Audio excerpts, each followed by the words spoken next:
Hello everyone, welcome to InExam. আজি আমি এই ক্লাছত আমাৰ যি এটা polity session চলি আহিছে তাৰ বাকিখিনি portions আমি লৈ আহিছো। আমি ইয়াৰ আগলৈকে পঢ়িলো কলৈকে citizenshipৰ লৈকে। এতিয়া বাকি ইণ্ডিয়ান পলিটিৰ যিখিনি portions আছিলে অৰ্থাৎ citizenshipৰ পাছত আমি যিখিনি পঢ়িব পাও from the article 12 to 35 এই fundamental rightsৰ বিষয়ে আজি আমি এই ক্লাছত পঢ়িম। যেহেতু এই fundamental rightsৰ portions খিনি বহুত বেছি দীঘলীয়া হয় আৰু ক'ব গ'লে আটাইতকৈ বেছি যদি কিবা কোৱেশ্চনছ অহা দেখা গৈছে ইন এনি কম্পিটিটিভ এক্সামিনেশনছ তেতিয়া আমি দেখো যে এই ফান্ডামেন্টাল ৰাইটছৰ পৰা বেছি কোৱেশ্চনছ অহা দেখা গৈছে সেই কাৰণে আমি এই যিখিনি পোৰশন আছে এইখিনি আমি ভাগ ভাগকে বেলেগ বেলেগ ক্লাছত পঢ়িবলৈ যাম আজি আমি পঢ়িম ফ্ৰম আৰ্টিকল 12 টু আৰ্টিকল আমি পঢ়িম 18 লৈকে ঠিক আছে এইখিনি পোৰশনছ আজি আমি এটো ক্লাছত কভাৰ কৰিবলৈ চেষ্টা কৰিম আৰু মই ক'ব বিচাৰো যে যেতিয়া আপোনালোকে পলিটি পঢ়িব ইভেন যে অভ্যাস সেশনো আমি কৰিছিলো পলিটি তেতিয়াও মই কৈছিলো যে পলিটি যেতিয়া পঢ়িব আপোনালোকে চাৰিটা বস্তু মনত ৰাখিব ইভেন এই যিমানখিনি স্লাইডছত আপোনালোকে ফ্যাক্টছ খিনি পাব সদায় মনত ৰাখিব কোনখিনি বস্তু আপোনালোকে ভালকে চাই যাব লাগিব কনসেপ্ট ক্লিয়াৰিটি থাকিবই লাগিব হেতু কোনো ডাউট নাই বাট তাৰ ওপৰত থাকিব লাগিব আপোনালোকৰ কি আৰ্টিকলছ মনত থাকিব লাগিব শিডিউল মনত থাকিব লাগিব পাৰ্টস মনত থাকিব লাগিব আৰু যদি কিবা কনস্টিটিউশন এমেন্ডমেন্ট হৈছে আৰু তাৰ লগত জড়িত যদি কিবা জাজমেন্ট আছে হে জাজমেন্ট খিনিও আপোনালোকে মনত ৰাখিব লাগিব ঠিক আছে হেকাৰণে কৈছো ক্লাছটো আৰম্ভণি কৰাৰ আগতে যে ভালকে এইখিনি বস্তু মনত ৰাখি বা নজৰত ৰাখিহে পঢ়িবলৈ আৰম্ভ কৰিব ইণ্ডিয়ান পলিটি কাৰণ এই বস্তুটো বহুত বেছি ভাষ্ট হয় বহুত বেছি আমি যদি বুজি নাপাও কমপ্লেক্সিটি বহুত অহা দেখা যায় আৰু মনতো নাথাকে আমাৰ আৰ্টিকলছ খিনি সেই কাৰণে ভালকে মনোযোগ দিয়ে এই গোটেই ক্লাছটো চাব এতিয়া ফান্ডামেন্টাল ৰাইটছৰ কথা যদি আমি চাবলৈ যাও তেনে হলে প্ৰথমতেটো হয়নো কি হিতু চাও ফান্ডামেন্টাল ৰাইটছ আমি সবে জানো যে আৰ্টিকল 12 টু 35 গোটেইখিনি বস্তু কভাৰ কৰা হয় in part 3 of the Indian constitution কিন্তু হয়নো কি এতিয়া ফান্ডামেন্টাল ৰাইটছ ফান্ডামেন্টাল মানে কি হৈছে কিছুমান মৌলিক আমাৰ বস্তু মৌলিক আমাৰ কি ৰাইটছ আমাৰ অধিকাৰ হেইখিনি বস্তু কোনে প্ৰভাইড কৰে কোনে আমাক দিয়ে হেয়া হৈছে এখন ষ্টেটৰ কনস্টিটিউশন এতিয়া মই ইয়াতে এনেকে বুজাম যাতে বিগিনাৰ্স সকলে যাতে ভালকে বুজি পায় ঠিক আছে এনেকে বুজাম এতিয়া ষ্টেট বুলি ক'লে আমি প্ৰথমতে মনত আমাৰ এনেকুৱা আহে যে অসমখন আমাৰ ষ্টেট মিজোৰাম মেঘালয় এইবিলাক ষ্টেট কিন্তু ইয়াতে যেতিয়া মই পলিটি কথা ষ্টেট বুলি কম তেতিয়া আপোনালোকে বুজিব কি যে এখন দেশ ঠিক আছে সহজ অৰ্থত আমাৰ দেশখনৰ কথাই মই বুজাম এতিয়া এখন ষ্টেটৰ কনস্টিটিউশনে যিখিনি আমাক মৌলিক অধিকাৰ দিয়ে হেইখিনি বস্তুকে আমি কি বুলি কওঁ যে আমাৰ মৌলিক জাগৰণ বা আমি যদি কওঁ যে আমাৰ এজন মানুহৰ যেতিয়া বিকাশ হ'বলৈ যিখিনি প্ৰয়োজনীয় বস্তু থাকে সেই প্ৰয়োজনীয় বস্তুখিনি যাতে মানুহ এজনে পায় তাৰ কাৰণে মানুহজনক যেতিয়া কনস্টিটিউশনৰ যোগেদি যেতিয়া অধিকাৰ প্ৰদান কৰা হয় সেই বস্তুখিনি কি বুলি কোৱা হয় ফান্ডামেন্টাল বুলি কোৱা হয় হয়নে আৰু এই ৰাইটছখিনি আমাৰ কাৰণে কি হয় আমাৰ অধিকাৰ হয় আমি পাব লাগে সেই কাৰণে ফান্ডামেন্টাল ৰাইটছ বুলি কোৱা হয় এতিয়া এই যিখিনি ফান্ডামেন্টাল ৰাইটছ আছে সেইখিনি যেতিয়া আমাৰ কনস্টিটিউশনে আমাক দিয়ে আমাৰ কি হয় আমাৰ এটাটো হয় যে আমাৰ যিখিনি মেন্টাল গ্ৰোথ আছে ঠিক আছে আমাক যেতিয়া ক'ব যে আপোনালোকৰ এই ৰাইট টু স্পিচ খৰ্ব নহয় আপোনালোকে ৰাইট টু যিখিনি আপোনালোকে যদি ৰিলিজনৰ ক্ষেত্ৰত কালচাৰেল প্ৰটেকচনৰ ক্ষেত্ৰত যিখিনি আমাৰ ৰাইটছ দিয়া যাব তাৰ কাৰণে আমাৰ কি হ'ব মেন্টাল পিচ থাকিব আমাৰ যেটো স্পিৰিচুৱেলিটি প্ৰগ্ৰেছ আছে সেইখিনি বস্তু থাকিব আমাৰ ইন্টেলেকচুৱেল কেপাচিটি বাঢ়িব হয়নে দেন আমাৰ যিবোৰ আমাৰ যেনেকৈ যদি চাবলৈ যাওঁ কেনেকৈ আমাৰ প্ৰসপেৰিটি কেনেকৈ হ'ব এই সকলোবোৰ বস্তু আমাৰ কি হ'ব বিকাশ ঘটিব সেই কাৰণে এখন ওয়েলফেয়াৰ ষ্টেটৰ এজন নাগৰিকক মই সিটিজেন বুলি কৈছো এটা ফৰেনাৰ্ছ ওয়াৰ্ডটো মই ইউজ কৰা নাই সিটিজেনছ এজনক যেতিয়া তেওঁলোকৰ বিকাশৰ কাৰণে যিবোৰ অধিকাৰ প্ৰদান কৰা হ'ব সেইখিনিকে ফান্ডামেন্টাল ৰাইটছ বুলি কোৱা হ'ব ঠিক আছে ইয়ালৈকে একো কনফিউজন নাই বুলি ধৰিছো এতিয়া ইয়াতে মই ভালকে লিখি দিছো চাও ইন্টেলেকচুৱেল মৰেল স্পিৰিচুৱেল এই গোটেইখিনি বস্তুৰ কি হ'ব এজন মানুহৰ এই ৰাইটছবোৰৰ দ্বাৰা এই ৰাইটছবোৰ যেতিয়া চৰকাৰে দিব কনস্টিটিউশনে প্ৰদান কৰিব তেতিয়া কি হ'ব এইবিলাক ৰাইটছৰ তেওঁৰ উন্নতি হ'ব তেওঁলোকৰ বিকাশ ঘটিব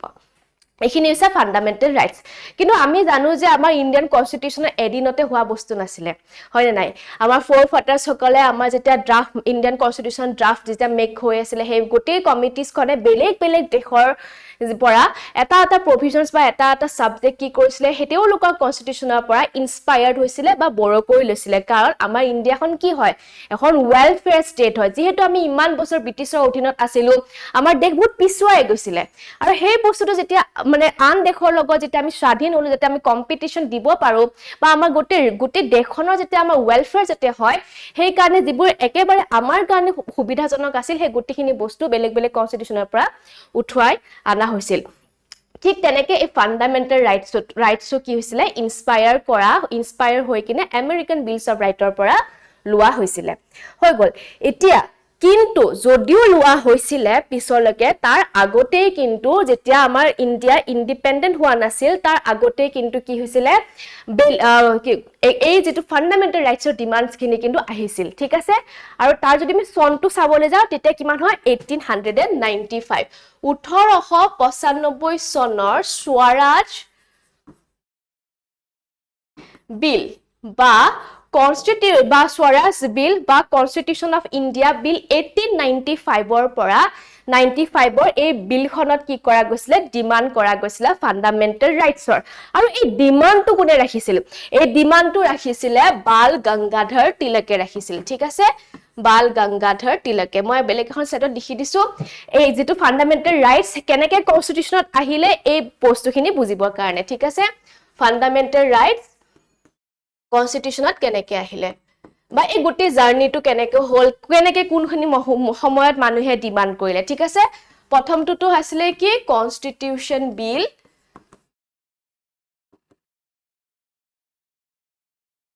1895 আৰু ইয়াৰ ডিমান্ড কোনে ৰাখিছিলে ডিমান্ড ৰাখিছিলে বাল গংগাধৰ তিলকে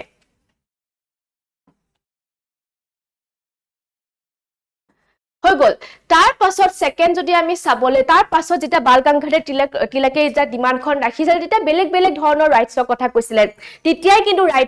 ৰাইট আমাৰ প্ৰাইভেচি যেটো ৰাইট লাগে ৰাইট অফ প্ৰাইভেচিৰ কথা কৈছিলে ৰাইট টু স্পীচৰ কথা কৈছিলে ৰাইট টু প্ৰপাৰ্টি কথা কৈছিলে এনেকুৱা ধৰণৰ ৰাইটছবোৰৰ কথা তেওঁ ডিমান্ড কৰিছিলে আৰু তাৰ পিছত বেলেগ বেলেগ বিভিন্ন ধৰণৰ কমিটি আকৌ গঠন হৈছিল কিন্তু যদি আমি স্পেসিফিকলি চাবলৈ যাও তাৰ পাছত এখন নেহেৰু কমিটি গঠন কৰা গৈছিলে মতিলাল নেহেৰু আন্ডাৰত হেয়া হৈছিল 1928 তাতেও ৰিজলিউশন লোৱা গৈছিল কি হিচাপে যে এই আমাৰ ফান্ডামেন্টাল ৰাইটছ খিনি আমাৰ ইন্ডিয়ান সিটিজেনছ খিনিত দিব লাগে হেতু হল তাৰ পিছত নেক্সট যদি আমি একদম ইম্পৰ্টেন্ট যদি সেশন চাবলৈ যাও ৰিজলিউশন চাব যাও তেনে হলে কি হ'ব কৰাচি হ'ব ঠিক আছে দেন আহিলে কি কৰাচি সেশন যি আহিছিল কিমান সনত 1931 ঠিক আছে কৰাচি সেশনত আকৌ ফান্ডামেন্টাল ৰাইটছৰ কি কয় ডিমান্ড কৰা গৈছিলে কিহৰ ফান্ডামেন্টাল ৰাইটছৰ 1931 হল তাৰ পাছত আমি জানো যে 1946 পৰা কনস্টিটিউশনালৰ কি হল প্ৰভিজনছ খিনি স্টাৰ্ট হল কনস্টিটিউশন বনোৱাৰ এই গোটেই কমিটিখন স্টাৰ্ট হল আৰু আমাৰ লাহে লাহে কনস্টিটিউশন বনাবলৈ আৰম্ভ কৰিলে আৰু যেতিয়া constitution making of the constitution আমি চেপ্টাৰ যদি পঢ়ো তেতিয়া আমি পাও যে যি আমাৰ কমিটি আছিল তাৰ যিখন ফান্ডামেন্টাল ৰাইটছৰ যিখন কমিটি আছিল যাৰ কি কয় চেয়াৰপাৰসন সৰ্দাৰ বল্লভ ভাই পটেল আছিলে তেও এই গোটেই কমিটিখন চাইছিলে ঠিক আছে যত ফান্ডামেন্টাল ৰাইটছৰ কথা কোৱা গৈছিলে ইভেন কৰাচি সেশন 1931 ৰো প্ৰেসিডেন্ট কোন আছিলে এই সৰ্দাৰ বল্লভ ভাই পটেলে আছিলে তো এনেকে যেতিয়া এটা ডিমান্ড স্টাৰ্ট হৈছিলে 1895 ৰ পৰা একেবাৰে 1950 লৈকে এই গোটেই বস্তুটো কি হৈছিলে আমাৰ ফান্ডামেন্টাল ৰাইটছটো এই কনস্টিটিউশনত ইনক্লুড কৰা গৈছিল এইখিনি হৈছে মই জাস্ট এটা হিষ্ট্ৰী আমাৰ যিখিনি পোৰশন আছিল আৰু কনস্টিটিউশন মেকিংৰ যিখিনি আমাৰ পোৰশন আছিল জাস্ট যিখিনি আমি পাও ন এটা কানেক্টিং এটা যিখিনি পোৰশনছ পাও সেইখিনি বিষয় মই কৈ দিলো এতিয়া এনেকে গম পালো যে ফান্ডামেন্টাল ৰাইটছ আমাৰ ইনক্লুডেড এনেকে হৈছিলে এতিয়া মই বাৰবাৰ কৈছিলো পঢ়িব লাগিব কি পাৰ্টছৰ কথা আৰ্টিকেলৰ কথা এটা ফান্ডামেন্টাল ৰাইটছ যে আমাৰ সৰ্বাঙ্গীন বিকাশত সহায় কৰে যাৰ সোৰ্স হৈছে কি কনস্টিটিউশন হে কনস্টিটিউশনে part 3 from article 12 to 35 a fundamental rights khini amak pradan korise thik ase kiman part 3 after citizenship and before DPSP part 12 to 35 aru ami hokole janu kom beshi porimane je amar fundamental right totals keita ase bortoman ase 6 ta fundamental right ঠিক আছে এই গোটেখিনি ছয়টা fundamental rights কৰ পৰা আৰম্ভ হৈছে মনত ৰাখিব হেয়া কিন্তু 14 ৰ পৰা আৰম্ভ হৈছে তাৰ আগৰ যিখিনি 12 ৰ পৰা 13 পাও সেইখিনি আপোনালোকৰ কি হয় যিখিনি আমি ছয়টা প্ৰভিজনছৰ কথা পাও ফান্ডামেন্টাল ৰাইটস তাৰ ভিতৰত নপৰে 14 to কিমান হয় 32 এই ছয়টা ফান্ডামেন্টাল ৰাইটস ইনক্লুড কৰি থৈছে তাৰ বাকিখিনি 33 to 35 তো আমি বেলেগ বেলেগ প্ৰভিজনছৰ কথা পাও কিন্তু যি এই ছয়টা ফান্ডামেন্টাল ৰাইটস আছে এই 14 to 32 হে ইনক্লুড কৰি ৰাখিছে এতিয়া আমি যেতিয়া বেলেগ ধৰণৰ কম্পিটিটিভ এক্সামিনেশনৰ যেতিয়া আমি পেপাৰছ সমূহ চাও তেতিয়া আমি দেখো তাতে স্টেটমেন্ট বেস কোৱেশ্চনছ আহে তাতে বাৰবাৰ সুধে যে আৰ দা ফান্ডামেন্টাল ৰাইটস কোৱালিফাইড বা নন এমেন্ডেবল হয় নে এমেন্ডেবল হয় আমি এইখিনি বস্তু জানিব লাগিব কেনেকে যেতিয়া আমি ফিচাৰ্স অফ দা ফান্ডামেন্টাল ৰাইটস পঢ়িম এতিয়া প্ৰথম ফিচাৰ্সটো হৈছে কি যে দে আৰ এমেন্ডেবল হলে দে আৰ এমেন্ডেবল কেনেকে হয় কাৰণ আমি পাইছিলো under article 44 constitution amendment act of 1978 তাতে আমাৰ যে ৰাইট টু প্ৰপাৰ্টি আছিল তাক ফান্ডামেন্টাল ৰাইটছৰ পৰা উঠাই কিনে কোট আনা গৈছিল আৰ্টিকল 300A লিগ্যাল ৰাইটত অনা গৈছিল দ্যাট মিন্স এটো এটা কি হয় এমেন্ডমেন্ট কৰিব পৰা প্ৰভিজনছ হয় লাইক প্ৰিএম্বল ঠিক আছে ক্লিয়াৰ ইয়ালৈকে এতিয়া বস্তুটো হয় কি যে এই পাৰ্লিয়ামেন্টক যেটো আন্ডাৰ আৰ্টিকল 368 কনস্টিটিউশন এমেন্ডমেন্ট কৰা যেটো দায়িত্ব দিয়া গৈছে বা যিখিনি ৰাইটস দিয়া গৈছে সেইখিনি কৰিব পাৰিব কিন্তু এইটো বস্তু চাব লাগিব এমেন্ডমেন্ট কৰা সময় যাতে basic structure of the constitution কি নহয় খৰ্ব নহয় এটা বেসিক টাইপস অফ কনস্টিটিউশনস মানে কি হয় যিখিনি বস্তু আমাৰ কনস্টিটিউশনৰ main soul and the heart হয় ঠিক আছে বা ফিলসফি হয় বা যিখিনি আমাৰ গোটে ইন্ডিয়াখনক কি কৰে এটা ডেফিনিশন দিয়ে লাইক সেকুলাৰ কান্ট্ৰি সোশিয়ালিষ্ট ইন্ট্ৰিকেটি আছে ৰুল অফ ল আছে সেপাৰেশন অফ দা জুডিশিয়াৰি এক্সিকিউটিভ আছে বা বেলেগ বেলেগ পাৱাৰছৰ ক্ষেত্ৰত আছে এই গোটেখিনি কি হয় basic structure of the constitution হয় এইখিনি যাতে খৰ্ব নোহোৱাকৈ পাৰ্লিমেন্টে যাতে এমেন্ডমেন্ট কৰিব পাৰে তাৰ প্ৰভিজনটো কিন্তু দিয়া আছে সো দ্যাট ফান্ডামেন্টাল ৰাইটস কি হয় এটা এমেন্ডেবল বস্তু হৈ যায় দেন আছে প্ৰটেকশন এগেইনষ্ট দা ষ্টেট এতিয়া ষ্টেটে এনেকুৱা ষ্টেট দ্যাট মই আগো কলো ষ্টেট যে হালাকল এক্সিকিউটিভ আমাৰ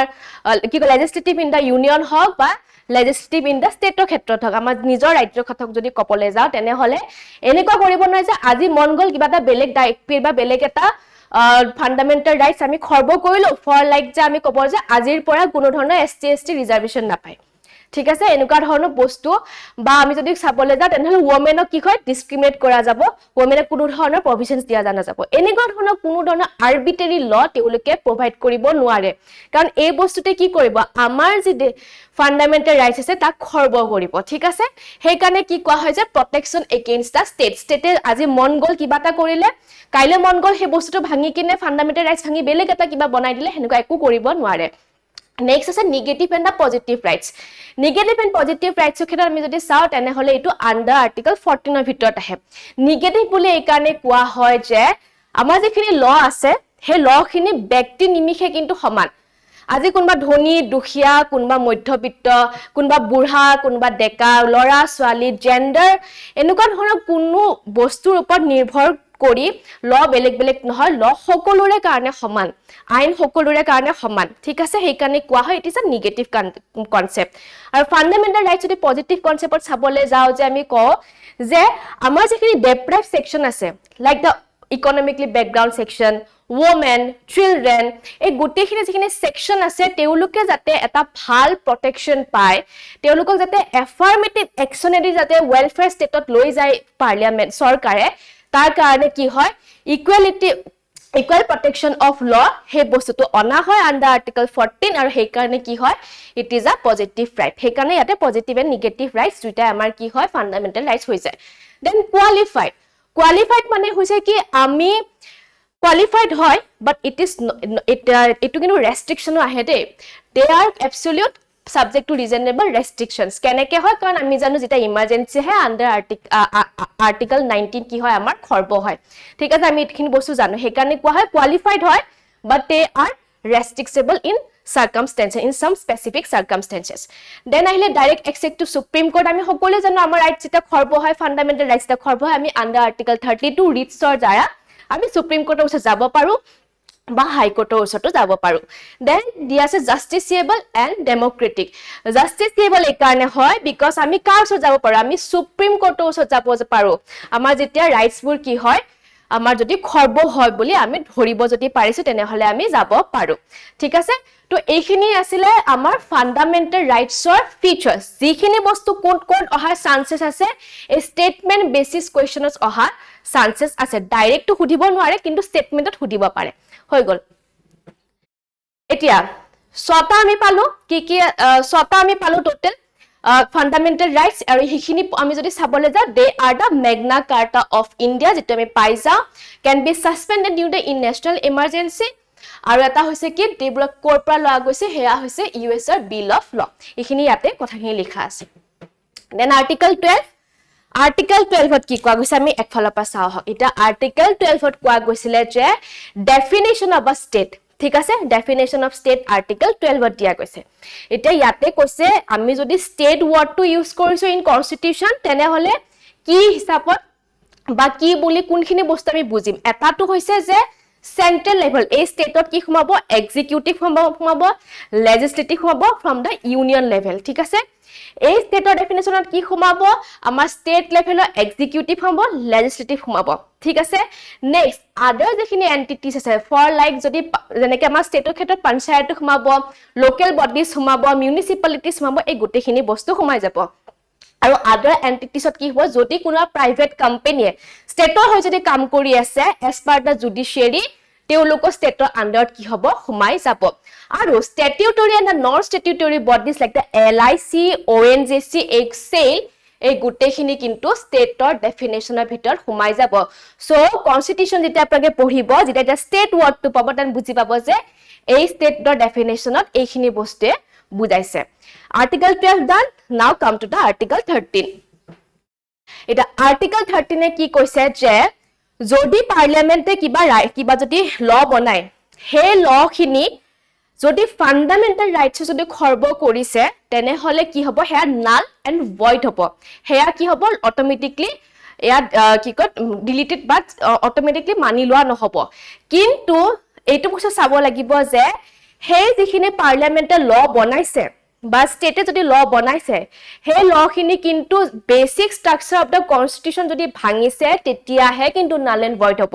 এনে কিন্তু নহয় ঠিক আছে আৰু যদি ল বুলি যেনেকৈ আমি স্টেটৰ কথাটো পালো যদি আমি লৰ বস্তুটো যদি চাবলৈ যাওঁ তেনেহলে লৰ কি হয় যদি পাৰ্লিয়ামেন্ট লেজিসলেচৰ যদি কি হ'ব যদি এক বনাইছে যদি টেম্পৰাৰী মেজাৰ্ছৰ ক্ষেত্ৰত যদি অৰ্ডিনেন্স দিছে যেটো আন্ডাৰ আৰ্টিকল 123 প্ৰেসিডেন্টে অৰ্ডিনেন্স বনাই হেতু যদি বনাইছে ডেলিগেটেড লেজিসলেচনৰ আন্ডাৰ যদি এক্সিকিউটিভ অৰ্ডাৰছ দিছে ৰুলছ দিছে যদি long standing customs and usages of the whole legal authority non legislative law যদি আছে এই গোটেইখিনি পোৰশনস কি হ'ব লৰ ভিতৰত খুমাই যাব আৰু এই ল খিনি কিন্তু কি ভাঙিব নোৱাৰিব basic structure of the constitution কিন্তু ভাঙিব নোৱাৰিব যদি ভাঙি যায় তেনে হলে ইয়াক কি বুলি কব আন্ডাৰ আৰ্টিকল 13 দ্বাৰা নাল এন্ড ভয়েড কৰি দিয়া হ'ব আৰু নাল এন্ড ভয়েডৰ হে জাস্টিফিকেশন তো বা এক্সামিনেশন তো কেনেকে কৰিব হেয়া হৈছে জুডিশিয়াল ৰিভিউ দ্বাৰা কৰিব সো জুডিশিয়াল ৰিভিউ ওয়াৰ্ডটো আমি এক্সপ্লিসিটলি কোড পাও আন্ডাৰ আৰ্টিকল 13 ত পাই যাও এতিয়া আৰ্টিকল 12 আৰ্টিকল আমি 14 পৰা পঢ়িম যত আমাৰ গোটেই পোৰশনটো এই ছয়টা ফান্ডামেন্টাল ৰাইটস যিখিনি আমাৰ যেটো স্টাৰ্টেড হৈ যায় from article 12 to article 14 to article 32 এতিয়া ছয়টা ফান্ডামেন্টাল ৰাইটস পা প্ৰথমটো হৈছে কি right to equality from article 14 to 18 freedom to right to freedom then 19 to 22 right against exploitation 23 24 right to freedom of religion 25 to 28 cultural and educational right article 29 to 30 and constitutional remedy under article 32 ইয়াতে কিন্তু আটা বস্তু আছিল হেয়া হৈছিল মই অলপমান আগতে কলো article 31 যত কোৱা গৈছিল কি right to property ঠিক আছে কিন্তু পিছত হেতু বস্তু কোড ডিলিট কৰা গৈছিল from the fundamental rights বা ডিলিট কৰি under article 300A part 13 ত লৈ যোৱা হৈছিল হৈ গল from fundamental right আৰু হেতু কোৱা গৈছিল 44 constitutional amendment act of 1978 ৰ দ্বাৰা আনা গৈছিল ঠিক আছে ইয়া যদি বেসিক আমি যদি এটা ৰিজন চাও তেনে হলে কি হৈ যায় যে হেখিনি সময় যেতিয়া জমিনদাৰ সকলো হাজাৰ হাজাৰ বিঘা মাটি আছিল তেতিয়া ওয়েলফেয়াৰ স্টেট হিচাপে আমাৰ ইণ্ডিয়া যিবোৰ ধৰণৰ বেলেগ বেলেগ বস্তু আনিছিলে যিবোৰ যদি ৰেলৰ ক্ষেত্ৰত হকে ইণ্ডাষ্ট্ৰি বনাব লগাতে মাটিখিনিৰ প্ৰয়োজন আছিলে কিন্তু ইফালে ৰাইট টু প্ৰপাৰ্টি দি থৈ দিছে এটা যেতিয়া চৰকাৰে যায় কিবা এটা বস্তু বনাবৰ কাৰণে ৰাইট টু প্ৰপাৰ্টি আন্ডাৰ মানুহে কি কৰে নিজৰ মাটি এই নিদিয়ে এনেকুৱা ধৰণৰ বহুতবোৰ কেয়টিক সিচুৱেচন হৈছিলে তাৰপিছত শিডিউল 9 ক্ৰিয়েট কৰা গ'ল হেনেকে হেবোৰ বস্তু গৈ পিছত আৰ্টিকল 44 দা এই ৰাইট টু প্ৰপাৰ্টি কি হল ফান্ডামেন্টাল ৰাইটছ বা গুছাই কিনে ইয়াক কনস্টিটিউশনাল ইয়াক লিগেল ৰাইট হিচাপে under article 300A humai dia gol 44 article 39 31 itiao ase kintu itu fundamental rights under na itu 300A article under he ase thik ase aru aji ami ekhini bostu sam de right to equality etia প্ৰথমতে আহিলো যে fundamental rights যেটা এটা question আহিছিলে যে কোনে কোনে enjoy কৰে এটো বস্তু একদম ভালকে মনত ৰাখিব only to the citizens কোনখিনি হয় 15 16 19 29 30 15 16 একেলগে আহে 29 30 একেলগে আহে এই 19 টো আপোনাকে মনত ৰাখিব যেটো খৰব হৈ যায় যেটা এমাৰ্জেন্সি আহে ঠিক আছে এনেকে মনত ৰাখিব আৰু যেখিনি ফৰেনাৰ্ছ আৰু সিটিজেনছ গুটেখিনিয়ে পায় 14 পায় 20 পায় 21 22 23 পা 28 এই গুটেখিনি বস্তু both the foreigners and the citizens পায় এখিনি বস্তু মনত ৰাখিব লাগিব ঠিক আছে then article 14 equality before law এতিয়া equality before law মানে হৈছে কি আইনৰ আগত সকলো সমান ঠিক আছে মলপন আগতে গল ব্যক্তি নিৰ্বিশেষে সমান হেয়া লাগিলে কোনোবা হেয়া কোনো ধৰণৰ ডিসক্ৰিমিনেট কৰিব নোৱাৰি যে আপোনাৰ ৰেস ইটো আপোনাৰ কাষ্ট ইটো আপোনাৰ ৰিলিজন ইটো হেতু বস্তু নহয় সকলোৰে আগত আইন সকলোৰে কাৰণে সমান কিন্তু তাতে কিছুমান বস্তু কিন্তু আহি যায় কিছুমান স্পেশাল প্ৰভিজন লাইক যেকে প্ৰেসিডেন্ট এন্ড গভৰ্ণৰে কিন্তু ইমিউনিটিজ পায় যেটা তেওঁলোক অফিশিয়াল যেটা তেওঁলোক কামত যদি কিবা ঘটনা দুৰ্ঘটনা হৈ যায় তেনেহলে এখিনি ক্ষেত্ৰত তেওঁলোক কিন্তু ইমিউনিটিজ পায় এটা এটা এক্সেপশনাল হৈ যায় কিন্তু তাৰ বাকিখিনি ক্ষেত্ৰত কি হয় যে আৰ্টিকল 14 ৰ আগত সকলো মানুহ আইনৰ আগত সমান ঠিক আছে এখিনি হৈছে এটা ইয়াৰ কনস্টিটিউশনৰ এটা প্ৰভিজন যত ব্ৰিটিছ অৰিজিন বুলি ধৰা হল আৰু এটা বস্তু আছে আন্ডাৰ আৰ্টিকল 14 হেয়া হৈছে কি যে equal protection of law যেটো কি হয় আমেৰিকান অৰিজিন বুলি ধৰা আমেৰিকান অৰিজিন বুলি কোৱা হয় যেটো কি বুলি কোৱা হয় পজিটিভ বুলি কোৱা হয় এটা কেনেকে মইটো চাও equal protection of law আজি যদি ইয়াতে কি কৰা হয় যে আজি যদি এটা যদি গ্ৰুপ আছে women group children groups ST group SC group OBC group আৰু এটা জেনাৰেল গ্ৰুপ ঠিক আছে তেওঁলোকক যদি চাবলৈ যাও তেওঁলোকৰ প্ৰিভিলেজেস কিন্তু বেলেগ বেলেগ হয় হৈ গল এতিয়া এই যিখিনি জেনাৰেল পোৰশন যদি আমি চাব যাও তেওঁলোকৰ প্ৰিভিলেজ লেভেল এইখিনি SC ৰ প্ৰিভিলেজ এইখিনি ওমেনৰ SC এইখিনি ওমেনৰ এইখিনি জেনাৰেলৰ এইখিনি ইয়াতে যদি চাব যাও চিলড্ৰেনছৰ এইখিনি কিন্তু আমি কি চাব লাগিব এজ আ ওয়েলফেয়াৰ কান্ট্ৰি আমি চাব লাগিব যে সকলো এই গোটে বাৰডাল যাতে কি হয় টাচ কৰে সেই কাৰণে এওঁলোকক কি কোৱা হয় এফাৰ্মেটিভ একচনৰ দ্বাৰা কিবা যি কোনো ধৰণৰ আমি যিখিনি স্পেশাল প্ৰটেকচন দিও বা এফাৰ্মেটিভ একচন যিখিনি পাৰ্লিয়ামেন্টে কৰে সেইখিনি দ্বাৰা কি হয় তেওঁলোককো ইকুৱেলিটি তেওঁলোকক অনা হয় এই বাৰডাল টাচ কৰিব পৰাকে তেওঁলোকক কি দিয়া হয় ইকুৱেলিটি দিয়া হয় সো দ্যাট ইটো কি হয় ডিসক্ৰিমিনেশন নহয় ইয়াতে বেলেগ বেলেগ গ্ৰুপক বেলেগ বেলেগ ধৰণে ট্ৰিট কৰা যায় কিন্তু এটা গ্ৰুপৰ ভিতৰ লাইক এসসি ভিতৰত তাকো ডিসক্ৰিমিনেট কৰা না যায় ঠিক আছে তেওঁলোকৰ যাতে উন্নতি হয় যাতে তেওঁলোকৰ গোটেখিনি বস্তু এই যেনেকে জেনাৰেলৰ প্ৰিভিলেজৰ সমান যিখিনি ইকুৱেলিটি যাতে আহে তেওঁলোকক যাতে কোনো ধৰণৰ ডিসক্ৰিমিনেশন নহয় তাৰ কাৰণে কি হয় তেওঁলোকক এফাৰ্মেটিভ একচনৰ দ্বাৰা তেওঁলোকক সমানে এই বাৰডাল সুব পৰাকৈ তেওঁলোকক প্ৰটেকচন দিয়া হয় ঠিক আছে কিবা কনফিউজন যদি আছে নিশ্চয় কমেন্ট সেকশনত হুদিব এটা হলো আৰ্টিকল 15 আৰ্টিকল 15 ত কোৱা গৈছে যে ডিসক্ৰিমিনেশন কৰা নহব কোনো এজন ব্যক্তি ঠিক আছে on the basis of their caste sex religion race তাৰপাছত যিখিনি প্লেসেস অফ বাৰ্থ কোনো ধৰণৰ ক্ষেত্ৰত তেওঁলোকক ডিসক্ৰিমিনেট কৰা নাযাব এতিয়া আন্ডাৰ আৰ্টিকল 15 আমি চাব যা আৰ্টিকল 15 ক্লজ 2 এন্ড ক্লজ 1 হেতু এটোয়া হয় যে এজন ব্যক্তিক বা যিকোনো গ্ৰুপস অফ পিপল কি হ'ব ডিসক্ৰিমিনেট নকৰিব চৰকাৰে বা ষ্টেটে ডিসক্ৰিমিনেশন কৰিব নোৱাৰিব হৈ গল on the basis of the religion caste sex places of birth এতিয়া হেতু আৰ্টিকল 15 ক্লজ 1 আৰ্টিকল 15 ক্লজ 2 কোৱা গৈছে যে সেম কথা যে কোনো ধৰণৰ ব্যক্তিক ডিসক্ৰিমিনেশন কৰিব নোৱাৰিব কিয় যাতে তেওঁলোক এখিনি বস্তু যাতে তেও যদি কিবা পাব্লিক প্লেসেছত যায় শপছত যায় বাথিং ঘাটছত যায় বেলেগ বেলেগ এনেকুৱা যদি কিবা প্ৰাইভেট বস্তু যদি তেওঁলোকে যদি কিবা পাব্লিক প্ৰপাৰ্টি ক্ষেত্ৰত যদি যায় তেওঁলোকক কি কৰিব নোৱাৰিব ডিসক্ৰিমিনেশন চৰকাৰে বা ষ্টেটে কৰিব নোৱাৰিব irrespective of their religion, caste, sex, এখিনি গোটেইখিনি বস্তু ঠিক আছে এটা আহিলে আৰ্টিকল 15 ক্লজ 3 যেটো হয় ইকুৱেল প্ৰটেকচন অফ ল এটা এক্সাম্পল যে ইয়াতে women and children's কাৰণে কি হ'ব women and children's কাৰণে স্পেশাল প্ৰভিজনস দিয়া যাব আৰ্টিকল 15 ক্লজ 4 আৰু ক্লজ 5 ইটো হৈছে এডুকেশনৰ লগত জড়িত যে যিখিনি মানুহ এডুকেশনালি এন্ড সোশিয়ালি ব্যাকওয়াৰ্ড হয় তেওঁলোকৰ কাৰণে স্পেশাল প্ৰভিজনস দিয়া যাব under article 15 clause 4 আৰু কি under article 15 clause 5 কি হৈ যায় যে same bostu educationally aru economically backward section of the society discrimination kora na jabo kot jetia private schools ba private educational institution teuluke admission lobo jabo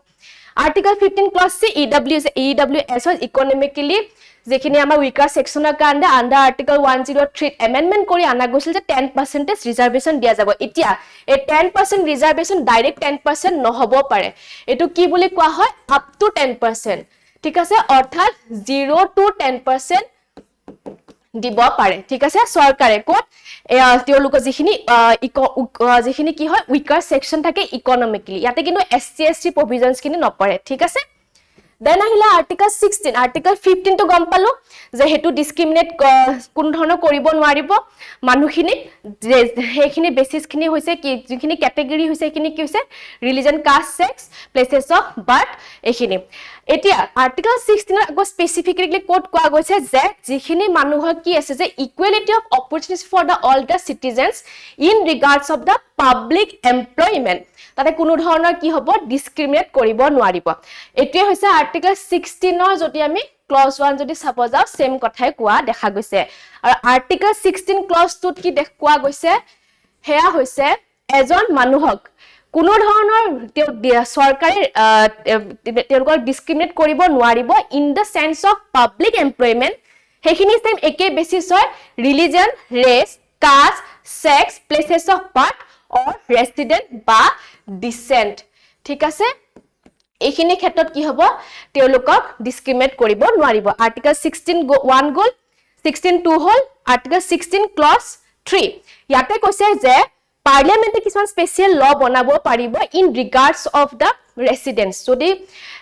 যদি এজন মানুহ কোনোবা যদি ট্ৰাইবেল বেলছৰ নহয় বেলেগ এটা জাগাৰ পৰা হয় হে ট্ৰাইবেল বেলছৰ থকা মানুহখিনি ক্ষেত্ৰত কি হ'ব যদি কে স্পেশাল প্ৰভিজনস দিয়ে তেনে হলে হে বস্তুটো কি হয় কিন্তু ডিসক্ৰিমিনেট কৰা বুলি ধৰিব নোৱাৰিব আৰ্টিকল 16 ক্লজ 4 কি কোৱা হয় যে যদি যেখিনি ব্যাকওয়াৰ্ড ক্লাसेस আছে তেওঁলোকৰ কাৰণে স্পেশাল প্ৰভিজনস দিয়া হয় আৰ্টিকল 16 ক্লজ 4 সাব ক্লজ 8 আকৌ কি কোৱা গৈছে যে প্ৰমোশনৰ ক্ষেত্ৰত এসসি এসটি প্ৰভিজনস আছে আৰ্টিকল 16 ক্লজ 4 সাব ক্লজ বিট কি কোৱা গৈছে যদি হে আগৰ বছৰ কিবা যদি চাকৰি ক্ষেত্ৰত এসটি এসসি ওবিসি বা যিখিনি মানুহৰ যদি কিবা থাকি গৈছে পদ হে পদখিনি নেক্সট বছৰ তেওঁলোকৰ কাৰণে সেম ক্যাটেগৰিৰ কাৰণে কি হ'ব আকৌ নেক্সট বছৰ দিয়া হ'ব হেতু কথা আৰ্টিকল 16 ক্লজ 4 বিট কোৱা গৈছে তেনলে আৰ্টিকল 16 ক্লজ 5 ইয়াতে কি কোৱা গৈছে যে যিখিনি যদি কিবা ৰিলিজিয়াস প্যাৰামিটাৰ যদি চাব যা এজন এটা ৰিলিজিয়াস portion বা এটা যদি ৰিলিজিয়াস প্লেসেস স্পেস ৰিলিজন তাৰ লগত জড়িত ৰিলিজিয়াস পাৰসনস বিলাকে কি কৰিব পাৰিব ইয়াক প্ৰটেক্ট কৰিব পাৰিব বা গোটেখিনি বস্তু ইয়াতে চাব পাৰিব দেন আৰ্টিকল 16 ক্লজ 6 সেম কি কথা কয় হেয়া হৈছে EWS যত ৰিজাৰ্ভেশন কি দিয়া হয় আপ টু 10% তো মনত ৰাখিব আপ টু 10% যেটো 0 to 10% লৈ হ'ব পাৰে Then article 17 and 18. Article 17 hetu hoise right against untouchability. Untouchability provisions kini ami history board paisilo je kenekoi backward classes ST ST kini manuhak keneke anan manuhe ki korisila upper class manuhe discriminate korisil teolukok nusuisile ঠিক আছে এই বস্তুটো right to equality under article 17 ত কি কৰা গৈছে যে untouchability যদি practice হয় তেনে হলে তাক ক্ষেত্ৰ সৰকাৰে কি কৰিব পাৰিব আইন লব পাৰিব ফাইন ভৰিব পাৰিব এনেকুৱা ধৰণৰ বস্তু আছে কিন্তু মই এটা কথা কওঁ এই যেটো বস্তু আছে আনটাচেবিলিটি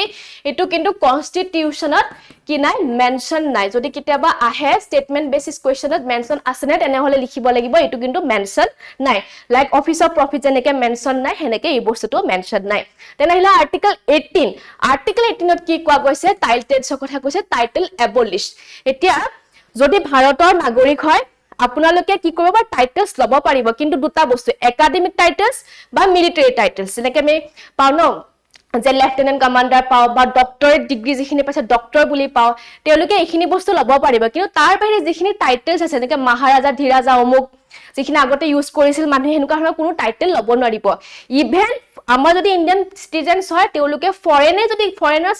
মানুহ আছে সেই ফৰেনাৰ পৰা যদি এটা টাইটেল দিছে তেতিয়াও লব নোৱাৰিব কিন্তু প্ৰেসিডেন্টৰ হে তাতে অনুমতি লাগিব যদি তেওঁলোকে লব বিচাৰে